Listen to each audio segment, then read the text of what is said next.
All right, let's get you set up to master your Royal Enfield's oil service. This is a super important piece of maintenance, and you're going to feel great doing it. We'll go step by step. Don't worry, you've totally got this. Okay, first things first, the oil. Make sure it's this exact spec. And here's the total capacity. Keep this number in your back pocket. All right, step 1. Let's get an accurate read on that current oil level. You've got to follow these first few steps exactly to get a good reading. Simple enough, right? If it's low, just top it up and run the check again. Okay, next up, we're draining all that old oil out of the engine.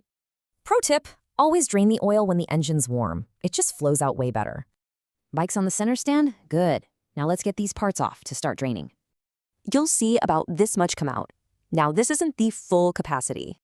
And that's because there's always a little bit of old oil left behind. Super important. Old oil's out. Time to get everything prepped for the fresh stuff. So, what's the one tiny thing that people always seem to forget? Yep, O-rings. Always use new ones. It's the cheapest insurance against messy leaks. So for prep, soak that new filter in some fresh oil and get those surfaces clean. Okay, now let's put that filter cover back on.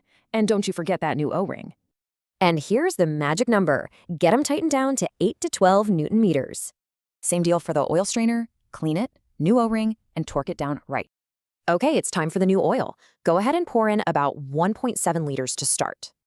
And yep, you guessed it. One last new O-ring for the filler plug before you seal it up.